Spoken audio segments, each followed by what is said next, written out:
ஓம் ஸ்ரீ குருப்பியோ நம. ஸ்ரீ மகாபரிவாஜனம். இன்றைக்கி தெய்வத்தின் குரல் பாகம் 5 சங்கர சரிதம் என்ற தலைப்பில் பெரிவா சொல்கிறது மேலே வாசிக்கிறேன். இது பக்கம் 907 ஆரம்பிக்கிறது. 8 வயசு குழந்தையை சன்னியாசியாக போ என்று சொல்வதா என்று பார்த்தால், இல்லாவிட்டால் முதலே அல்லவா நிச்சயமாக இழுத்து கொண்டு போய்விடும் என்று அந்த அம்மாள் குழம்பினாள். தன்னோடு கூட வாசம் பண்ணாவிட்டாலும் உயிரை வைத்துக்கொண்டு உசிர வச்சுக்கொண்டு என்ற ஒரு தாயின் பரிவுடன் கூறுகிறார்கள். எங்கேயாவது சன்னியாசியாக இருக்கட்டும், கண்ணாலேயாவது எப்பொழுதாவது பார்க்கலாம், பார்க்காவிட்டால் கூட சரி, எங்கேயாவது குழந்தை இருந்து கொண்டிருந்தால் போதும் என்று நினைத்தாள். ஆனாலும் சந்நியாசம் வாங்கிக்கோ என்று சொல்ல நான் வரவில்லை. உனக்கு எப்படி தோன்றுகிறதோ அப்படியே பண்ணிக்கொள்ளு என்று சொன்னாள். இப்படி சொல்வதா அப்படி சொல்வதா என்ற குழப்பமாக டைலமா என்கிறார்களே, அப்படி அந்த அம்மாளுக்கு ஏற்பட்டது. இது 2ஆம் தடவை. இதற்கு முந்தி முதல் டைலமா ஆச்சாரியாளுடைய பிறப்பை பற்றி ஏற்பட்டது. மந்தர்களாக ஆனால் தீர்காயுசோடு 100 பிள்ளைகளா, மகா மேதையாக ஆனால் அல்பாயுசாக ஒரே பிள்ளையா, எது வேண்டும் என்று சுவாமி கேட்டது முதல் டைலமா. அப்பொழுது என்ன சொன்னாள்? உங்கள் இஷ்டப்படியே பண்ணிக்கோங்கோ என்று தானே சொன்னாள். இப்பொழுது அவருடைய இறப்பை குறித்ததாக 2வது டைலமா ஏற்பட்ட போதும் அதே பதிலை சொன்னாள். ஒருவேளை அப்பொழுது சுவாமி சொன்ன அல்பாயுசு காலம் இப்பொழுதுதான் முடிவதாக இருக்குமோ என்னவோ. இப்பொழுது நாம் எதையாவது சொல்லிவிடாமல் அவருக்கே விட்டுவிட்டால் மனசை மாற்றிக்கொண்டு ஆயுசை நீடித்தாலும் நீடிக்கக்கூடும் என்று நினைத்து சொன்னாள். நீ என்ன செய்தாலும் சரி என்று அவள் சொல்லிவிட்டதால் தாயாரின் அனுமதி இல்லாமல் இல்லை என்று ஆகிவிட்டது. இதுதானே அவருக்கு வேண்டியிருந்தது. அதனால் இது அர்த்தாங்கீகாரம்தான், அதாவது முழு சம்மதமாக இல்லாத பாதி சம்மதம்தான் என்று எடுத்துக்கொள்ளாமல் அனுமதி கிடைத்து விட்டதாகவே வைத்துக்கொண்டு பிரைசோக்ஷாரணம் பண்ணி சந்நியாச ஆசிரமம் வாங்கி கொண்டு விட்டார். தன்னால் ஒரு பிராணிக்கும் ஒருவித பயமும் உண்டாக்கப்படாது என்பதாக பரம பிரேமையை தெரிவிப்பது அந்த பிரைஷை மந்திரம். சந்நியாசி என்றால் அவனை பார்த்து ஒரு பிராணி பயப்படக்கூடாது. ஜீவகலம் முழுவதற்கும் அவனை பார்க்கிற போதே ஆனந்தம் ஏற்பட வேண்டும். கிரகஸ்தன் அவனுடைய தர்மத்தை உத்தேசித்து பல பேரை வயலை வாங்குவதில் விரட்டி அடிக்க வேண்டியும் வரும், தண்டிக்கும்படியும் வரும். ஐயோ வந்துவிட்டானா என்று 2 பேர் அவனிடம் பயப்பட நேரலாம். அவன் தானியம் வைத்து கொண்டு வருகிறான், காய்கறி கொண்டு வருகிறான் என்றால் அப்பொழுது அந்த பயிர் என்னை பிடுங்க வந்து விட்டானே என்று பயப்படும். செடி என்னை கிள்ளி கரிகாய் எடுத்து கொண்டு போக வருகிறானே என்று நடுங்கும். சந்நியாசிக்கோ இந்த மாதிரி ஹிம்சை காரியம் எதுவும் விதிக்கப்படவில்லை.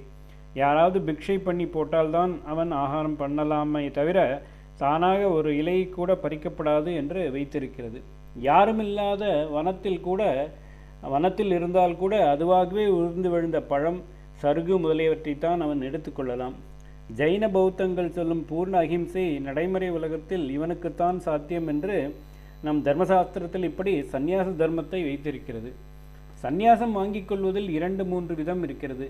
சந்நியாசி ஆக வேண்டுமென்று ஒருத்தனுக்கு இருந்தால் சாஸ்திர பிரகாரம் டீட்டெயிலாக சிராத்தாதிகள் ஹோமாதிகள் எல்லாம் பண்ணி குருமுகமாக சந்நியாசம் வாங்கிக் கொள்வதுதான் முறை.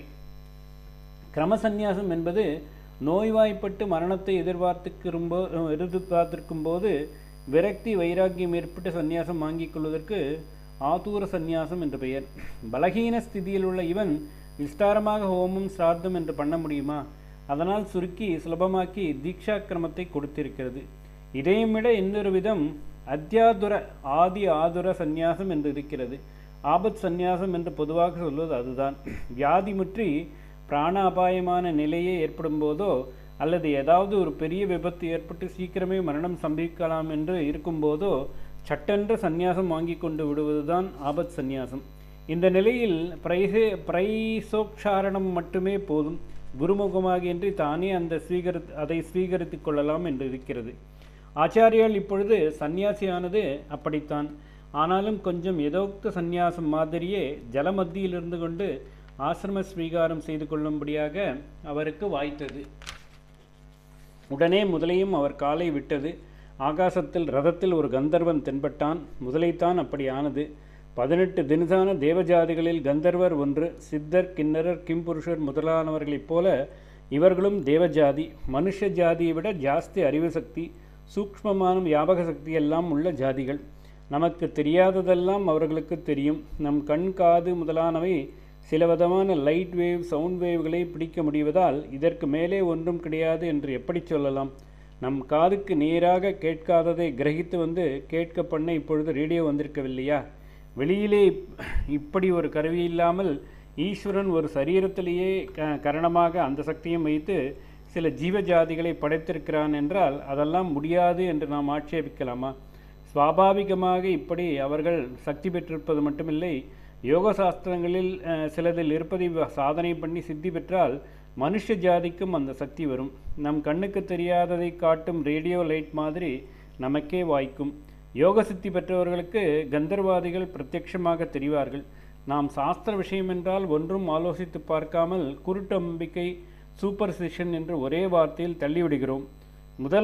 முதலை கந்தர்வனாயிற்று, அது எப்படி என்பதற்கும் கதை சொல்லி இருக்கிறது. ஓம் ஸ்ரீ குருப்யோ நமः. ஸ்ரீ மகாபரிவாச்சரணம் மகாபரிவாச்சரணம் மகாபரிவாச்சரணம்.